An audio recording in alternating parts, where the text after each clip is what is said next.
So once again, good afternoon everyone. I'm Shilzhen, your MCs for this afternoon session. Hi, Melody. Hello everyone. So first of all, I would like to thank EVG Global Network and my upline for introducing Elite Career into my life. So I would like to also thank all of you for taking your time to join us this afternoon to explore into the differences between medicine, supplements, and food. So before we begin,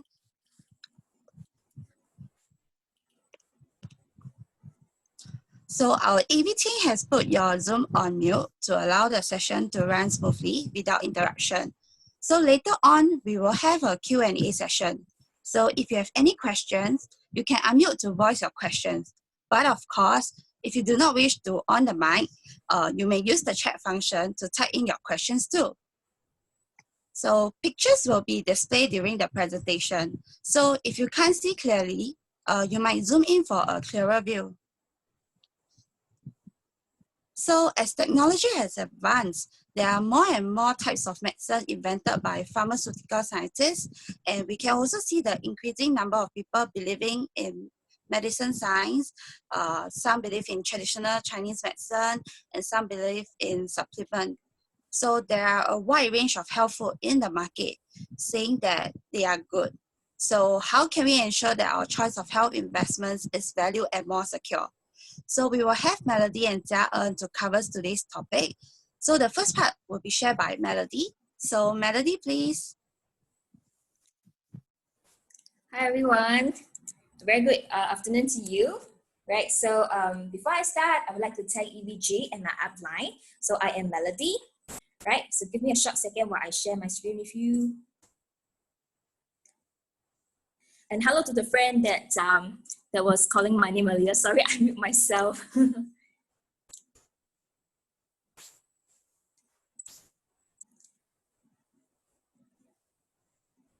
Okay, so here we go. Right, so before we talk about medication, let us have an idea how medicines are being born, like the history of it, right? So do you know that, back in the 19th century, scientists actually realized that, how come is it that the pregnancy women during their child delivery, a good majority of them actually died during the child delivery? So what is the reason behind this? That is because the doctors didn't wash their hand during when they are delivering the baby, which caused the mother to be infected with the bacterial infection. So that was when the scientists developed the antibiotics, right? So do you know, want to make a guess? Do you know when's the first antibiotics being developed? German.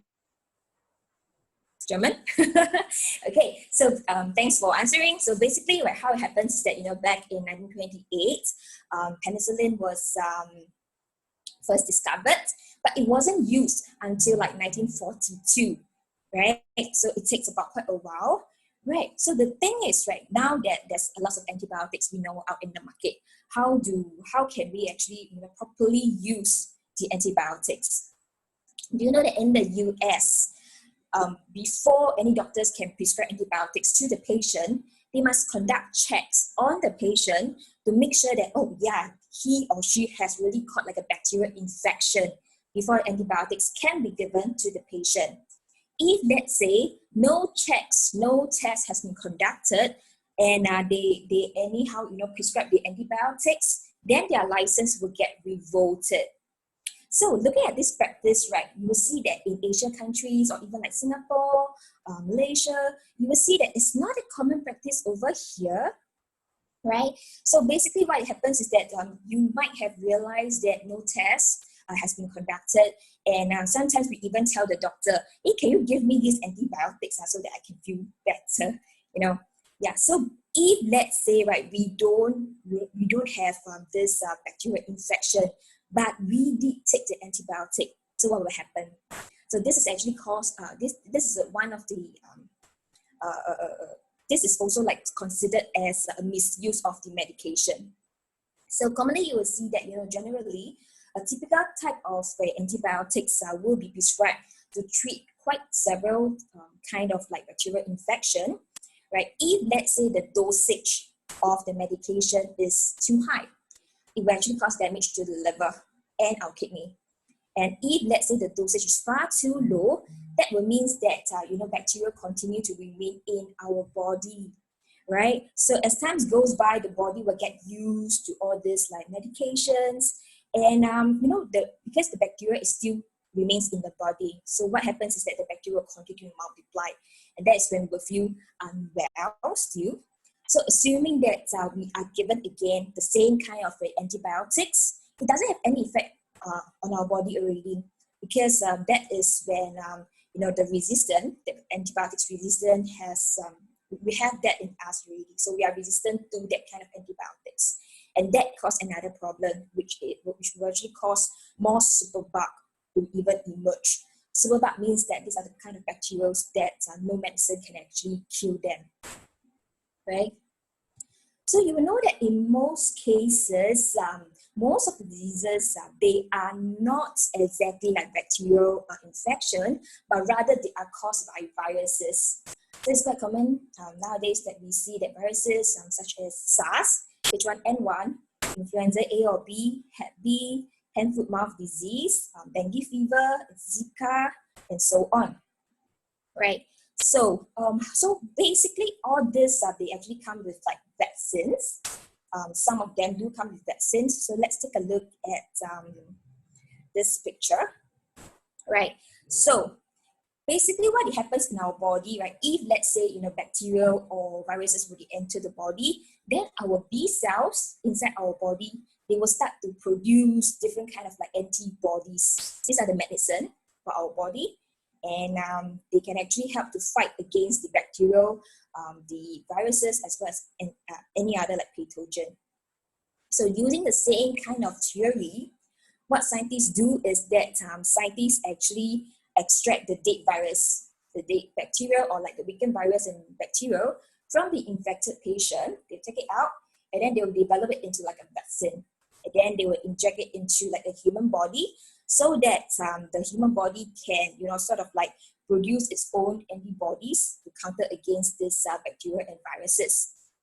But you see, there's so many types of like viruses. Why is it so that not all the viruses do have vaccines? That's because, right, you realize before any form of like vaccines can be developed, there must be a virus first, right? And vaccine, right, it will take quite some time, for it to be used on human bodies, because it still have to undergo lots and lots of clinical trials to make sure that it is safe before it can be used on human bodies. So say for example, right, SARS, it happens back in like 2003, that was close to like 9 years ago, right? Till date, there is no SARS vaccine, and not even like an effective one that has been developed yet. And now, COVID-19, that's the latest virus infection. There'll be more to come, more viruses to come. But the thing is that, vaccines, it will definitely take quite some time for it to be developed, right? So that's for the medical science here, right? So modern medicine wise, it also applies to, say, for example, like drugs for autoimmune diseases. Say, for example, like SLE, lupus, rheumatoid arthritis, or syndrome, diabetes, type 1 diabetes, right? All these are considered as the autoimmune disease, in which our own cells are actually attacking our own cells in that sense. So commonly, doctors will actually prescribe steroid so that they can suppress the immune system, right? So what happens is that, steroid or all medications do come with side effects. So some of the side effects from steroid will actually include like, increase the severity and even vulnerability to infections, and it actually increase the risk of the patient getting cancer. So in general, it means that, the person's overall immunity is being weakened. Even like drugs for chronic diseases, say for example, like, these are the long-term disease, such as like maybe hypertension, cholesterol, and so on, right? So if let's say I have hypertension today, it's quite common for doctors to give me like hypertension medication, right? If let's say this person has cholesterol, then he would be given like cholesterol medication as well. So there are also like diabetes medication, hormone-related medication, and all these medications, they serve a purpose. That is to reduce the symptoms, but at the end of the day, it's not really like curing, the problem, right? It only treats the symptoms only, right? And let's move on to even some of the common medications over here, right? It will not sound alien to you because I'm sure that, more or less we might have used it before, right? So what happens is that, for fever medication, of course, is to reduce the fever, to stop the pain. But at the end of the day, we are also causing damage to our liver as well as to our kidney, right? For antibiotics, yes, it does serve the purpose of killing the bacteria, to treat the bacterial infection. But at the end of the day, again, we are, more prone to getting the side effects such as like diarrhea, yeast infection, vomiting, or even like severe cases like seizure, allergic shock, and so on.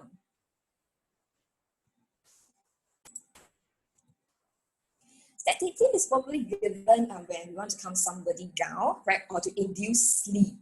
The thing with this drug is that it would cause short-term memory loss. It might actually cause like breathing problems as well, even like addiction, right? So people will get resistant to the medications after a month. Or commonly, like if let's say I feel pain, commonly people will reach out for the painkillers to relieve the pain, make them feel better. But at the end of the day, do you know that it can actually cause bleeding in the stomach? It will even like slow down the wound healing, causes damages to our liver, and at the end of the day, some people might even experience like breathing difficulties, hallucination, giddiness, vomiting, and blurred vision, and so on. So modern medication science, right, broadly can be categorized, like the ones that I've shared with you earlier, which is in the form of like oral medications or external like vaccines, like steroids, drugs for chronic disease. And if, let's say, it gets even like more severe, what would happen?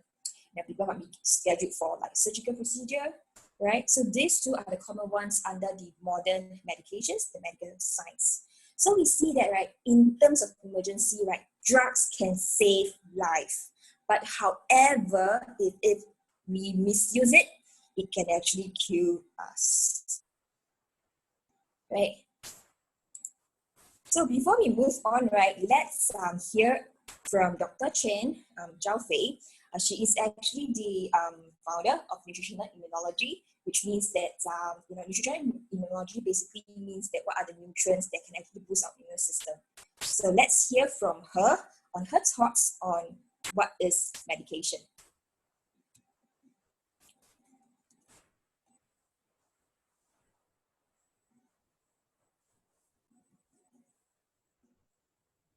Drugs cannot guarantee a cure. Drugs also give harmful side effects. Sometimes the side effect can be worse than the disease itself. Recently, it was reported that up to 98,000 people die annually from mistakes made in US hospitals. Many of these mistakes were wrong drug prescriptions. We must know that many diseases today don't have a cure. For example, SARS killed 900 people in 2003. Bird flu kills 3 in every 10 people infected. Why isn't there a cure for SARS or bird flu? SARS and bird flu viruses are mutated viruses. It is very difficult to find a drug that kills them. If a drug is found, when the virus mutates again, the drug might become useless. Even the common flu has no cure. Every year, up to 500,000 people die from flu. Flu drugs don't kill the flu virus. The drug only shortens symptoms by a day or 2. Think about the time you had a cold and a headache. The painkiller you took did not kill the virus, but still, you got better. How? During the SARS outbreak, some people died during treatment. Others on the same treatment survived. Some cancer patients live for years, although doctors tell them their days are numbered. How is this possible? It is not magic. It's not because of drugs. It is because of the person's immune system. The good news is that all of us have an immune system. In fact, with a little bit of help, we can use our immune system to prevent almost any disease in the world. right? So that's a short video from Dr. Chen. So hopefully it gives you a bit more insights on what medication is all about, right? So hold on a while I continue.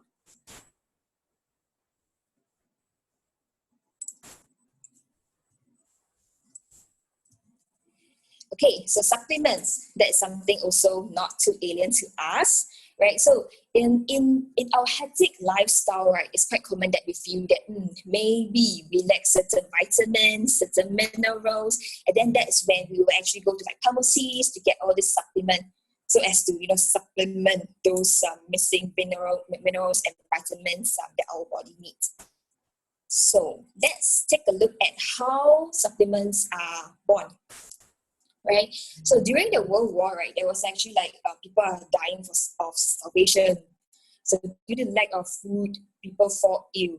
So basically, supplements are invented so that they can actually, provide the basic nutrients for their survival. So nowadays, right, in today's world, it's quite common that you would realize vitamin pills come in different form. Say, for example, vitamin A, vitamin C, vitamin D, and vitamin E. Right, these are the common ones. So, but the thing is that vitamin pills, they do come with side effects. Say, for example, like vitamin A, it can cause fatigue, it can cause osteoporosis, or even like a birth defect. Vitamin C, right, I guess lots of us are actually taking it. Do you know that it would actually cause side effects like kidney stones or even like cancer? Or even like vitamin D, it will cause fast heartbeat or even like irregular heartbeat. And vitamin E, it will cause osteoporosis and even prostate cancer. So again, the minerals that commonly people took includes, like, say, for example, calcium, the calcium supplements, right? So according to a report that is published in the BMJ, they actually include like a total of 12,000 participants in this trial, and it's being realized that if, let's say, they were given calcium pills to take, it actually increased the risk of them getting this myocardial infarction, which is a form of heart attack, by 30%. So it's quite a shocking statistics over here, right? So folic acid, commonly taken by pregnant women, right? Do you know that it also have side effects such as causing like lung cancer, colorectal cancer, or even like prostate cancer? Or iron. And some of us, we might be low in iron and we might reach out for the iron pills, but the side effect would actually include like constipation, nausea, vomiting, diarrhea, or even cause cardiovascular problems. So glucosamine, something that's not too alien to us as well. If, let's say, we feel pain, and especially like for runners or even like for the old folks, if let's say they feel pain in their joint, commonly they will reach out for glucosamine. So let's take a look at the sources of where glucosamine could actually come from.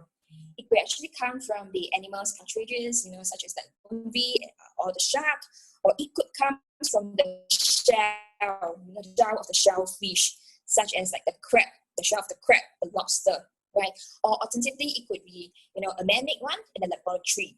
So common side effects would be giving us the breathing difficulties, and it could potentially worsen the asthma as well. So say, for example, right, if let's say our glucosamine comes from the shell of the shellfishes, right? The shell of the shellfishes, right, they actually like accumulate toxic, right? So they actually accumulate toxic, and when we are, as a human, we eat all these shells, it's actually harmful for our body, even though, yes, it might give us like good effects, but at the end of the day, we are also ingesting the toxics from the shell, right? So not so advisable as well. And glucosamine could also cause side effects such as like the we being resistant to the insulin, and hence it increase the risk of us getting diabetes. So omega-3 fatty acids from animal sources such as like the fish skin oil or the cod liver oil supplement, right? So if, let's say, we were to take it, some of the side effects would actually include like the increase of the risk of cardiovascular disease. And because nowadays, right, I'm not saying nowadays, actually it has been ongoing already. Marine pollution, the water is not as clean as we thought, it's very polluted. And if, let's say, we take the sources from this water sources, it's not really like so safe for us to consume, and neither is it environmental friendly, right? So assuming that we take all this like fish oil, cod liver oil, do you know that it could even like interfere? If let's say we are taking like aspirin or blood pressure medications, it could cause interference, right? So at the end of the day, we might see ourselves having diarrhea, ingestion, or even like abdominal bloating, loose stools, rashes, and so on. Probiotics, okay, something that is quite common. Some of us might take it on a daily basis as well. So commonly, we can actually get it from like dietary supplements or even like the dietary products. So what happens is that, when we take probiotics, it could trigger side effects such as triggering the allergic reactions, breathing difficulties, having hives, vomiting, diarrhea, coughing, and so on. So basically, right, if let's say the young, the elderly, or those with weakened immune system, they wanted to take probiotics, they should actually seek advice from a care provider before using any form of probiotics, since it might actually induce potentially fatal condition like the one I've cited above. So there are actually hidden dangers for supplement. Why is it so? It's because that the core reason, right, what we fear is overdose. Right? Do you know that in our body, right, if let's say, right, we just overdose the vitamin just by a mini little bit, as long as it is above the body tolerable limit, it can actually cause side effect, even though it's just a little bit, right? So what happens is that, say for example, when we talk about like vitamin A, right, is extracted vitamin. So if let's say pregnant women were to take it, it can actually cause the baby development to be deformed, abnormality, right? But the thing is that if let's say we go for carrots, which is rich in beta carotene, then what happens is that our body will be able to convert this beta carotene into vitamin A and some other vitamins and minerals that our body needs with no side effect. And that is why, we can actually eat as much vitamin as we can actually eat as much as we want, but not for vitamin A. Right? A common example would be like, say for example, vitamin C. Right? Vitamin C, there's no way that we can compare it to a orange, because the orange is complete. It has not only like vitamin C, it has other minerals as well. Till date, no scientists have actually managed to find out how many vitamins or minerals in orange, because there's too many of it. Right? But the thing is that it's complete. So again, you can have as much orange as you want, but you can't have so much vitamin C pills as you want, right? So the thing that we are trying to bring across is, if let's say it's not wholesome, which means being extracted and chemically processed into a pill, that would mean that it's too pure, too concentrated, and it could easily lead to overdose. And overdose would cause reliance and burden to our kidney, right? Increasing the risk of us getting like the kidney failure, right? Let me give you an example. All of us, we are mobile, we can walk today, but assuming that we are given wheelchairs to sit on, right? As time goes by, we get so used to the wheelchair, we realize that the muscles in our leg, they will degenerate, right? At the end of the day, we realize that, we used to be able to walk, but now we can't. Why is it so? Because basically our capability is being replaced by an external thing. So that is the same logic when it comes to supplement, right? It actually replaces some of the capabilities that our body is able to do, right? That is why, supplements, they cannot be consumed for long term, and neither can they be consumed on a daily basis, right? Again, before we move on, let's hear again from Dr. Chen on her thoughts on supplement.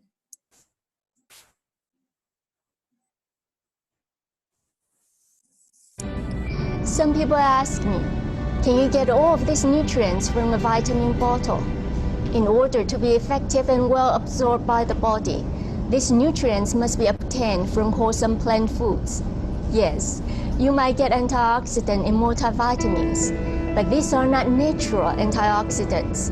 They might have been extracted from plants, but isolating them makes them a chemical or a drug. Such chemicals can give toxic side effects. For example, Beta-carotene, or vitamin A, is an antioxidant found in carrots. A study in Finland showed that smokers who took beta-carotene pills had more risk for lung cancer than smokers who didn't. But then, when we eat lots of carrots, we don't experience such toxic side effects. Right. So before we move on, I'm sure that we are interested to be healthy, and that's why we are here today, right? Yeah, so definitely. Right. So is there any other alternative that we have, right? So let's move on. We have Jia En to share about the food nutrients. Okay, thank you, Hi, Melanie. Jia. Okay, hello. So first of all, I would like to thank EBG Network and my upline. And so to introduce myself, I am Jia En. So today I will be sharing the topic on food. So hold on a moment while I'll share my slides with you.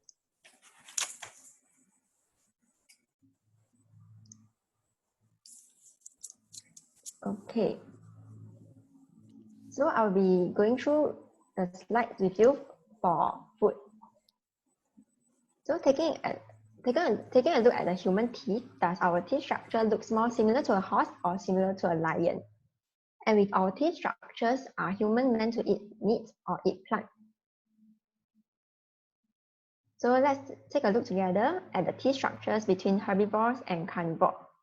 For herbivores, a plant-eating animal, like the horse, have sharp front teeth to chew the plants and grass. While for carnivore, the front and canine teeth are sharp to tear meat apart. How about the intestine? So taking for example, a herbivore which is about 5 feet long would have an intestine of about 60 feet long, while for carnivore will be 15 feet. So what is the reason for their differences?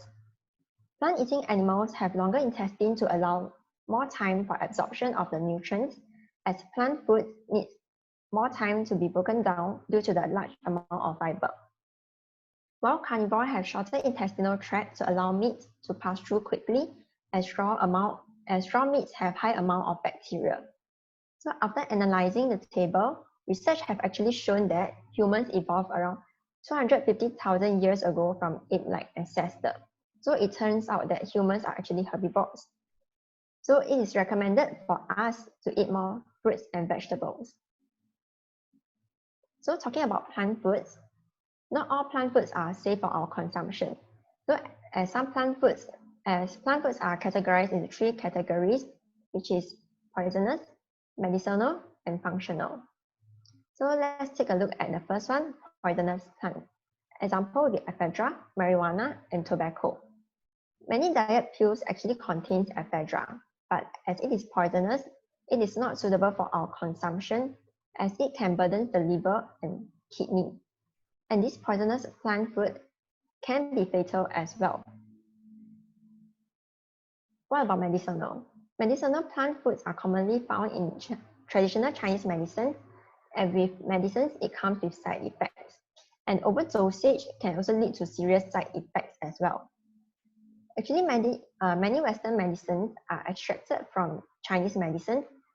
Example will be aspirin, a type of painkiller extracted from white willow bark, which can cause stomach bleeding, and digoxin, drugs for arrhythmia, which is irregular heartbeat. It is extracted from digitalis, which can cause heart disease.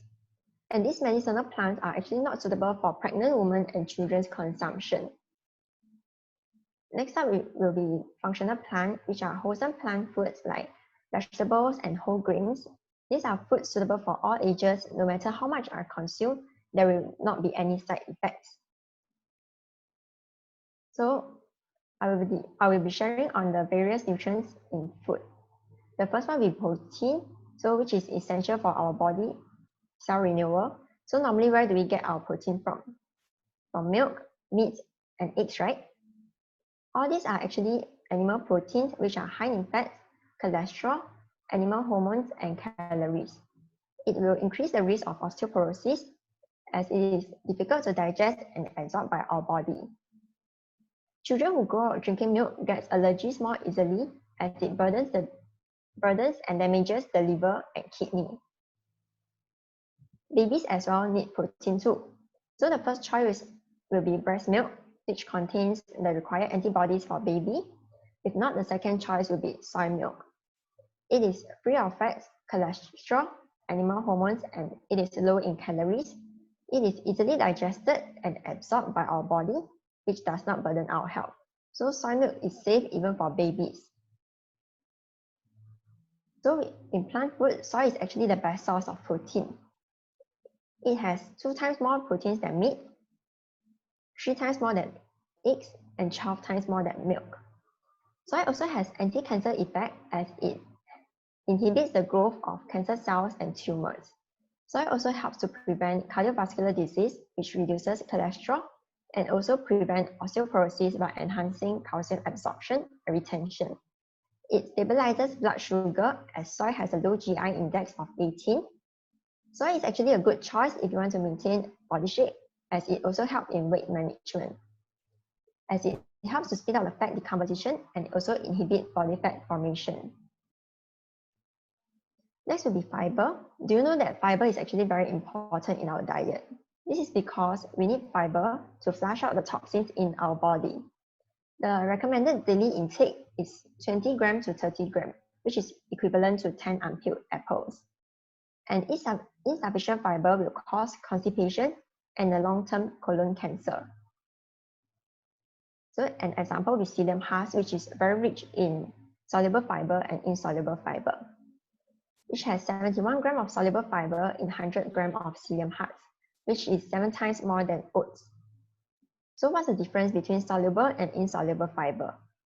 Soluble fiber forms a protective layer in the intestine, which will help to block the absorption of fat, calories, and cholesterol, which will prevent cardiovascular diseases, reduces the cholesterol level, and also regulating blood sugar level, which will help to control our weight as well.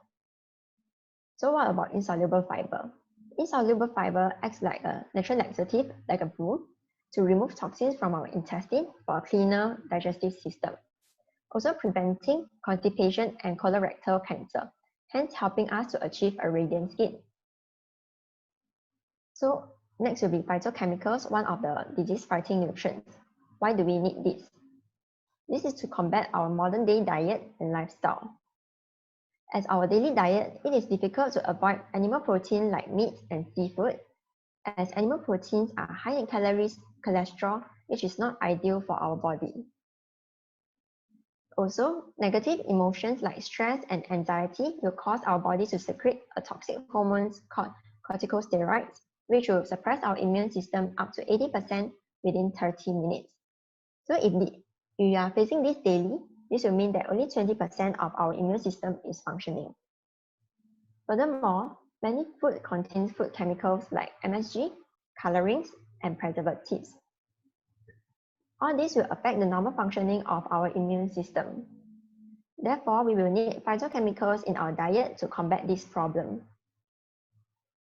So an example of phytochemicals will be cactus. Cactus has over 10,000 types of phytochemicals, which will strengthen our immune system, as it can activate our cells to destroy the invading viruses and bacteria. It is also a cancer fighter to inhibit tumor formation processes, hence neutralizing cancer-causing hormones. Cactus also has anti-inflammation properties to speed up wound healing, decreases cholesterol and triglyceride level, and stabilizes the blood sugar levels. The next disease-fighting nutrients will be antioxidants. Antioxidants help to combat free radicals, as free radicals are produced in our body when we are exposed to many pollution like air pollution, toxic fumes from industrial processes, high heat cooking, UV rays, deep fried food, and our body's metabolic processes. So what I'm talking right now, right? My body is also producing these free radicals, and these free radicals interfere with the stability of our cell's DNA, causing damage and leading to cancer. Hence, we will need antioxidants to destroy these free radicals. So rose is actually very rich in antioxidants. It can prevent DNA damage. So I believe many people want to look younger than their age, right? And rose have the have very high amounts of vitamin C, which is 50 times more than lemon, which enhances the body to produce collagen, which in turn also improves the skin texture and appearance, like lightening our pigmentation. Rose also helps to relieve feminine problems like period cramps, irregular menstrual cycle, and also combat colds. Another example will be cactus fruit. Cactus fruit has 7 times more antioxidants than vitamin C, which can promote cell repair and renewal, improving our skin softness and appearance, also helping in wound healing both inside the body and on the skin surface. Blueberry is also very rich in antioxidants to support heart and liver health by reducing the buildup of bad cholesterol, thereby preventing cardiovascular disease, and inhibits the growth of liver cancer cells by 50%. Blueberry also can help to protect our brain cells to improve memory, and many people now spend long times staring at the computer screens and phone, and blueberry actually can help to improve vision as well, also preventing urinary tract infection. The third disease-fighting nutrients will be polysaccharides. So take a look at our environment. We are constantly exposed to radiation from our phones to computers to even TVs. And the constant virus mutation from SARS to H1N1 to now COVID-19, we can see that actually medical technologies are not able to catch up with the virus mutation. And lastly, cancer-causing agents in toiletries and household products, as it may contain agents like SLS in our toothpaste, shampoo. Actually, all these we are using daily and which can enter from our skin as well. Hence, we will need polysaccharides to combat these problems. An example will be cordyceps mycelium, which is very high in polysaccharides. It is a powerful anti-cancer, has a powerful anti-cancer effect, regulate immune system by activating a weak immune system, and calm down an autoimmune system. It may improve both immune and autoimmune disorder. Also, by strengthening our heart, lung, liver, and kidney functions, it can increase energy and vitality, also increases resistance to stress. Also, a variety of mushrooms like ABM, maitake, and shiitake mushrooms are rich in polysaccharides, which enhances the immune system and recharge our immune system. The high amount of polysaccharides aids the production of cancer-fighting cells and suppress tumor growth, preventing the reproduction, the spread, and the relapse of cancer cells. Also preventing viruses and harmful agents from entering our tissues.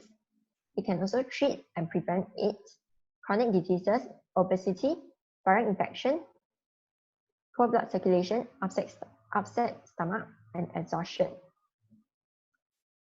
And also, all elite products are formulated wholesome food based on nutritional immunology, where they take further steps into looking into these six criteria. The first one, type selection, parts extraction, time of harvest, ingredients nutrients combination, strict and advanced processing techniques, and safety tests, where I will go into details on the next slide. So the first one will be type selection, nutritional immunology research on what type of nutrients is good for our immune system. So for cordyceps mycelium, out of 400 species, only about 10 have nutritional values. It can help to protect the lung and kidney function, reduce phlegm, and cure cough.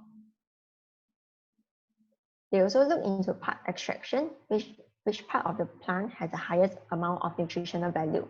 So in cactus, the cactus gel has the highest nutritional value, and it has over 10,000 types of phytochemicals to boost our immunity quickly, prevent cancer, anti-inflammatory properties to speed up wound healing, and neutralizing toxic hormones in the body.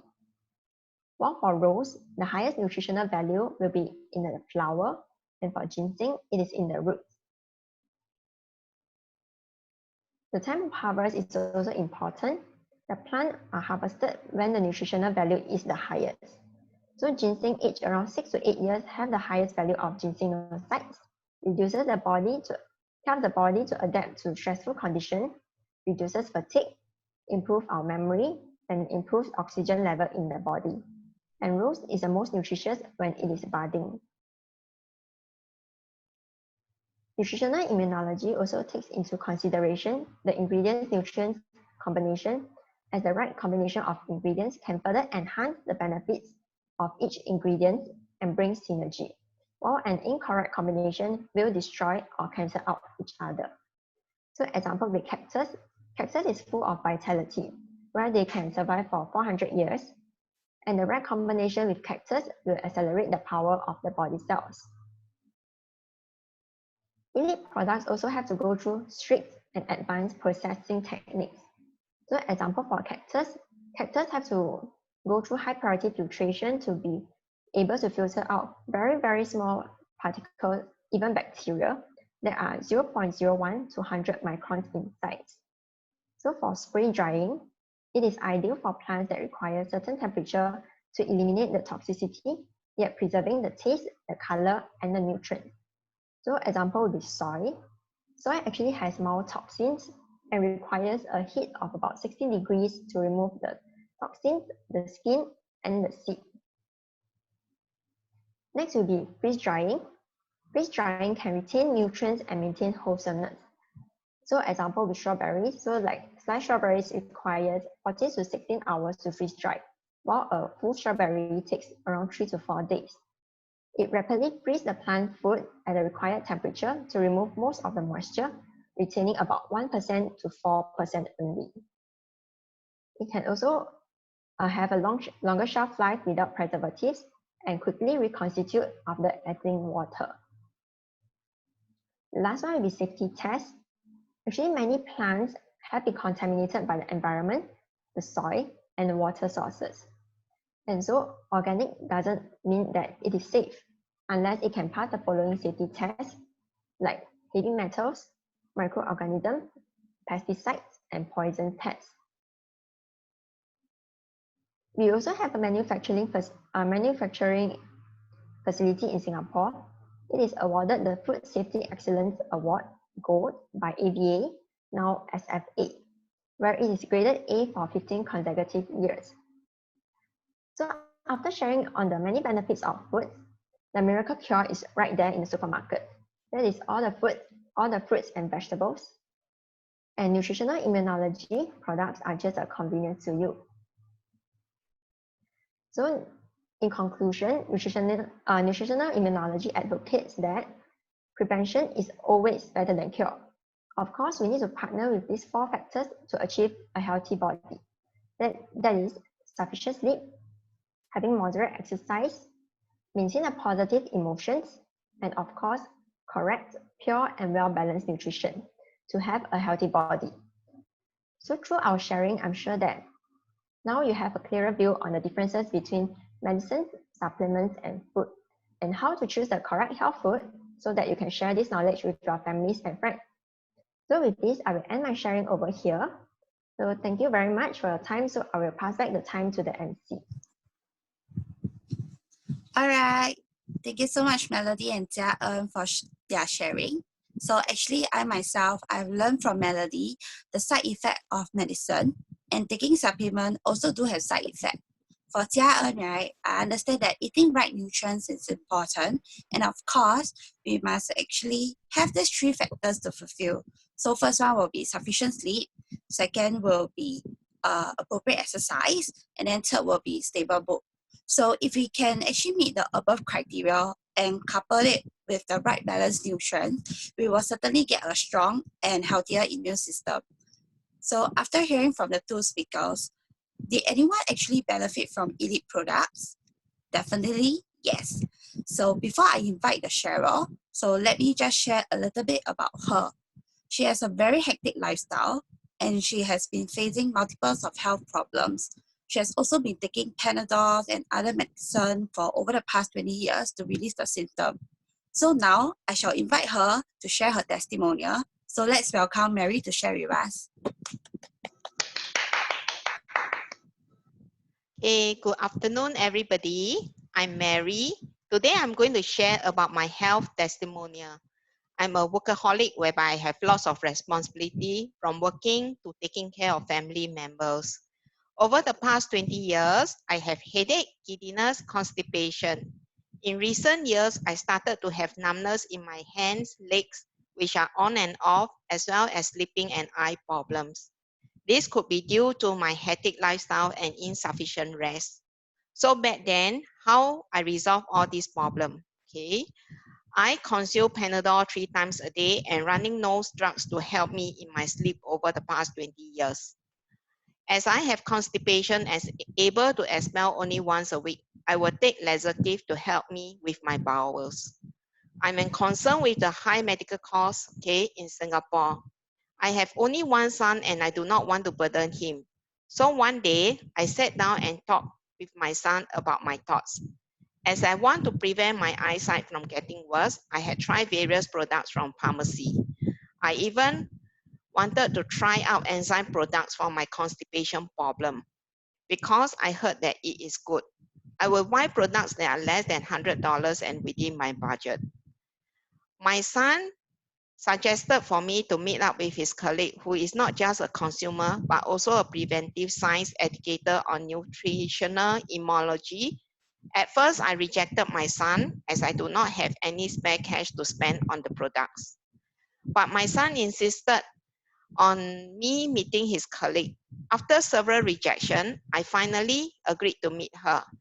During our meetup, I found her friendly and approachable and eventually expressed my interest to try out soy green, berry beets, and rosy thyme. After 1 month of consumption, I did see slight improvement for my constipation, whereby instead of expelling once a week, I managed to expel 2 times a week after so many years. Okay, after much thoughts, I decided to try the 3-month overhaul as I wanted to see better health results. Even though the products are expensive, I find it worthy to invest in my health. So I have to save up the money to buy them. During the overhaul, I still had the pains around my body, but surprisingly, I am able to endure the pain. I finally stopped Panadol completely, something that I couldn't do over the past 20 years. To date, I am still taking the products because it is plant-based without any side effects. I am into my 9 months of consumption to further improve my vision and sleep. I am very thankful because of the products I am taking. It also helped me in my menopause symptoms. If without such wonderful products, maybe I'll be suffering more and still taking Panadol to suppress my pains. With the current COVID-19 and me working in the clinic, immunity is a must for me every day, which will protect me against viruses and bacteria and to give me a peace of mind. As for my son, he is taking Rhapsody and Immunity. He has an old injury and is taking the nutrients to recover from it. He is studying and working at the same time, and the products help to keep him energetic during the night class. Last but not least, I would like to thank Dr. Chen for developing such a wonderful health food which had no side effect to help me and my family progressively regain our health. With that, I end my sharing. Thank you very much. Thank you so much, Maggie, for your sharing. Yeah, so indeed, actually medicines can't kill the root of the problems. So we will need to boost our immune system with the right nutrients. So congratulations to Mary and her son for winning back their health. All right, so here, allow me to share. Okay, so every product is specialized formulated to nourish the overall body, including our immune system. However, our products are not in any way a form of medication or drugs and should not be used to treat or cure illnesses. All right, so next up, we will actually have our Q&A session. So just now during the meeting, right, during the session, I've already seen some questions. So here, let me just read out so that everyone will know. Okay, so this question is, okay, what is the side effect if taking too much of soy milk? And the second question from the same person will be, will soy milk cause joint pain for people with high urine acid? Yeah. So thank you so much for your question. So may I just check who can actually answer this question?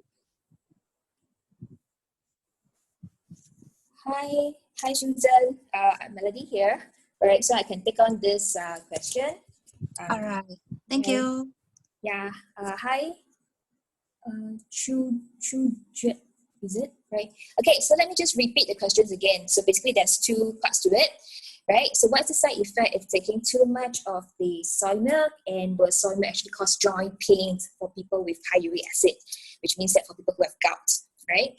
So what's the side effect if let's say we were to take too much soy milk, right? So when we actually say too much, right, of course we also have to rely back on, say for example, today, if let's say we take too many oranges, of course we will actually go toilet, right?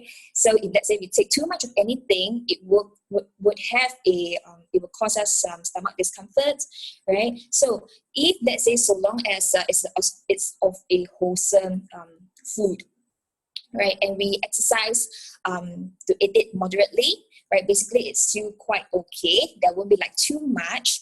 But again, looking into soy, we also have to make sure that a good soy, it has to be cooked. It has to be cooked in 60 to 65 degrees, so as to remove the mild toxic in the soybeans, right? And of course, like soy flesh is also more beneficial for us rather than the full bean, right? So these are little specific things that we would want to go into if let's say we are looking into like a good soy to consume, because at the end of the day we would want to have reap the benefits from it, right? So hopefully that can answer the first part of the questions, right? So the second part of the questions, will soy milk cause gout pain? A joint pain for people with high uric acid, which means that for people who have gout. So prior to that, can we have the AV team to share a quick video, right? Let's hear a bit more, right? What will actually causes the gout to happen? Eat that! Soy contains purines. You could get gout. Really? Gout is linked to having excessive purines in the body. When our body breaks down purines, uric acid is produced. Too much uric acid results in gout. Purine is found in soy and many other plant foods, such as oats and mushrooms, and even beer. Purine is also found in most animal-based products. Meat, seafood, and innards contain high amounts of purine. Research shows that plant-based purine does not cause gout. According to the New England Journal of Medicine, consuming large amounts of meat and seafood may cause gout, but consuming plant-based foods like soy will not increase the risk of gout. There's a lot of talk these days about spinach and tofu. People say eating them together will cause kidney stones. I've heard the same thing about spring onions and tofu. Is it true? That's not.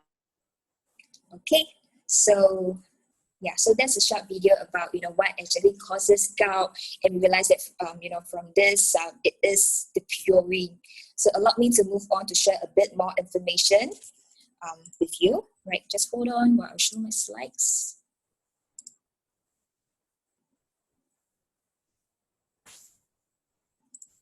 Okay, here we have. Right, this is taken off the Elite Global apps, right? So if let's say you're interested, you can also download the apps to get more information. Okay. Okay, so for friends who are not so familiar with gout, right? Basically, it's a very common form of inflammatory, whereby this the sufferers will actually experience the hot and painful joints. So the joints, right, will actually become large and swollen. It's painful. Right, so what the video have briefly shared earlier. So basically, it's the meat, the animal products, especially the internal organs of the animal, that causes the gout to happen, because they are very high purine food, or even food like seafood, the scallop, the salmons, the cooked fish. They are also very high in purine, right? That would cause gout. Or if, let's say, we like to drink beer today, right? So beer is much more worse than red wine or even like spirit. So again, it has to depend on the strength and the amount and of the alcohol that's being consumed. And that can potentially cause gout as well. So do plants actually contain purine? Yes. So some of the plants would contain high in purine, or even say, for example, like soybean, cauliflower, even like mushrooms, right? Or even like asparagus. But can this plant purine actually causes gout? No. So to build on to the earlier video, right? So basically, some of the researchers they have found that this is in accordance to the research that is being published in the Annals of Rheumatic Diseases. So what they realized that the purine from the plant bases do not increase the risk of gout. And that is because in these plants, they have these phytonutrients that the animal sources do not have. And hence, it causes those that eat the plants not to experience the gout. Right, another research, this is a study published in the journal Nutrition, Metabolism, and the Cardiovascular Disease. So they actually shows that soy actually reduce the risk of excessive uric acid in the blood, and that can lower the risk of us getting gout, right? So another source that's being conducted by the local university, our National University of Singapore, where they look into over like 50,000 of Chinese people as their diet would traditionally, have a lot of like soy products like tofu and so on, right? So this is the largest study in Asia, and they confirm the other studies that has been done in Japan and Taiwan, in which it is concluded that soy did not increase the uric acid retained in the blood. And those who add more soy actually have a lower risk of gout than those who add the less. So it's quite the opposite, right? So soy doesn't cause gout, right? So not to worry for it, but rather, if let's say we were to take sufficient soy, it can actually help us to reduce the risk of us getting gout, right? So hopefully I have managed to answer back to your question. And thank you very much for your question also. All right, thank you so much, Melody. Okay, so I have seen two more questions. So the first one is by Andy. So he's asking, does Elite products are they expensive? So I think I can actually take this question. So let me just share with you this thing. I think previously when I started, I also do feel that products are really indeed a bit expensive for me because I don't really invest in it. But when my upline actually showed this to me, I really felt yes, actually we should invest our health. Why is that so? If you look at this picture, right, you can see there's two types of bank. So one is the money bank, where we put our hard-earned money into the bank, and the other one is a health bank. So if you imagine if the health part, do you know that for every one of us, if we do not have if we are not healthy, we are not able to work. But if we actually invest in the health, you see, we can have our own properties, our own cars. We can actually provide our children with the right education. We are able to actually spend money going vacations. We can buy HDB condominiums, and then of course insurance. Yeah, but what if we forgot to invest our health? So what will happen? Can you guys imagine if the health is gone? Okay, what is left behind? You cannot even support your family. You cannot have car. You cannot provide your children's educations. Yeah. So indeed, I really feel investment is always the wise choice in our life, especially if you all still remember the testimonial just now that Mary has shared. So she has been looking for so much solution, spending lots of money, taking Panadols, but after understanding that actually all the supplements, medicines, they cause side effect, it will cost more and more, money that will be being spent. But what what if right now we are able to choose it into a wholesome plant food? Yeah. So actually, we can actually, invest and then slowly, recover and then to balance it. Yeah. So so it's really important. So the one which is us, our immune system, we must really nourish it and invest it. Yeah. So I hope that something from my side. Yeah. So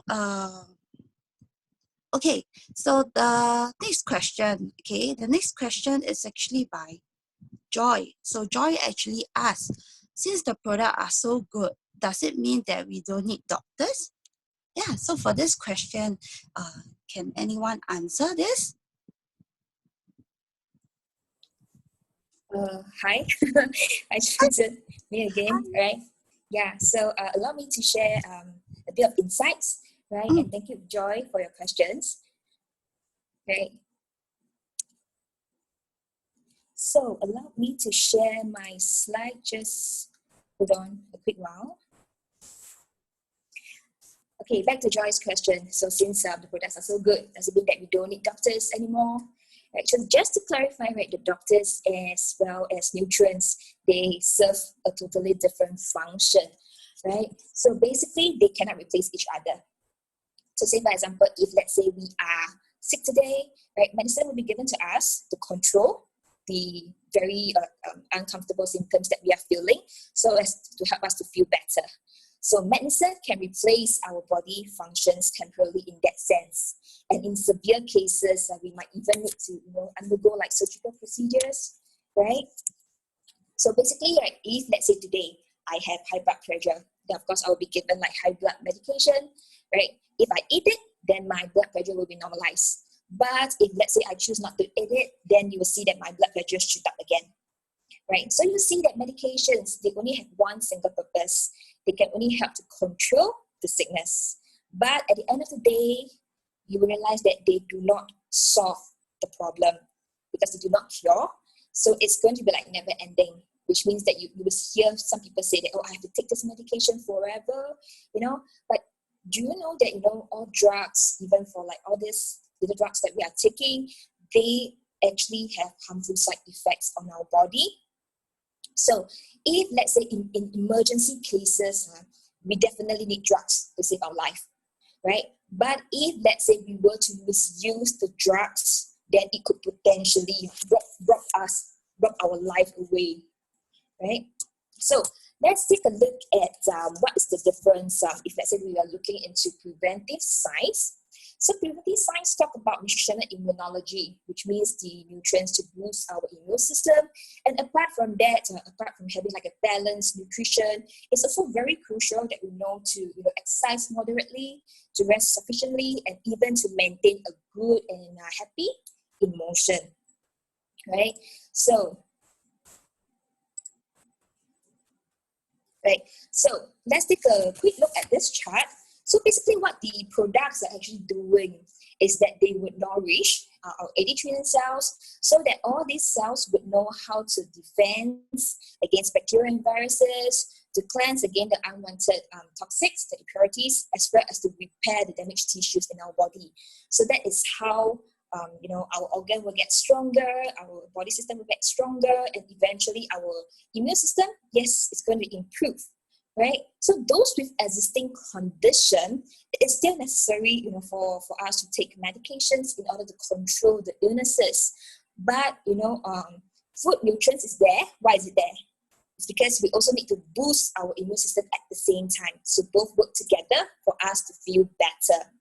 So if let's say we are sick, food nutrients can help us to recover better and faster. If let's say we are, happily, healthy, nothing wrong with us, that's even better. Good nutrients can actually help us to prevent diseases, and that's what we want at the end of the day. Right? So hopefully I have answered Joy's question, and thank you for your question as well. Thank you so much, Melody, for answering. So thank you so much for many questions for coming in, really. It's very good. But due to the time constraint, right, we'll keep with one more last question, which I forgets to read this. Okay, okay, so it's from Alicia. So isn't it sufficient to just consume wholesome plant food from the supermarket? Why eat it product? Yeah, so this is actually quite a very good questions also. So can anyone actually take this question? Hello, Susan. I am Jia En, so I can help to answer this question. Sure, thank you so much. So thank you, Alicia, for your question. I used to have the same question as well before knowing nutritional immunology. In fact, nutritional immunologists did mention that we have to include a variety of fruits and vegetables in our daily diet. So hold on while I share my screen.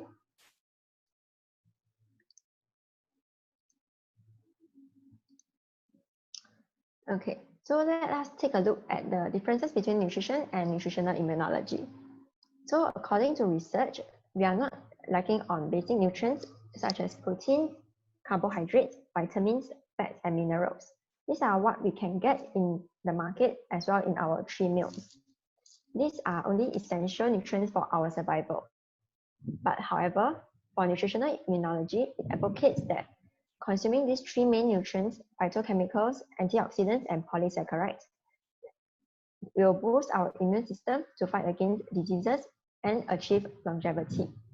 And there are also some unique and precious ingredients that are actually quite hard to find in the supermarket, right? So example, the huge cactus, which will survive in the desert, the cactus fruit, and even rosebud. Besides that, nutritional immunology also take further steps into conducting the following types of type selection, parts extraction, time of harvest, the ingredients, nutrients combination, strict and advanced processing techniques, and safety tests to ensure that plant foods are actually safe and most nutritious for our immune system. And each and every ingredient have to be properly processed in order to retain the nutrients and freshness. Actually, some of the ingredients go through high purity filtration so that it is pure, clean, and concentrated, and easily absorbed by the body. And with spray drying, it is ideal for plants that require certain temperature like soil. Spray drying converts raw materials into fine particles, resulting in the retention of the nutrients and taste. Hence, all the products are actually wholesome. And also, freeze drying can retain nutrients and maintain wholesomeness without preservatives. And on the other hand, the immune system is actually very complicated as it has over 80 trillion of cells and 9 major systems. And research has shown that we should consume more than 15 types of fruits and vegetables in a variety of colors every day. So the World Health Organization actually recommends a minimum daily intake of 400 grams of fruits and vegetables.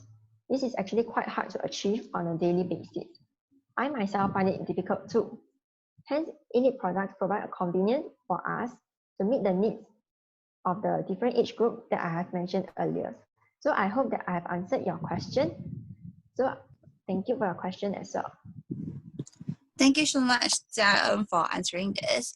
So due to time constraints, right, we will actually, you can actually, if you have any more questions, right, do actually ask to your friends. Yeah, all right. So right now, we'll move on to give you an update for the following activities. Okay, just give me a while.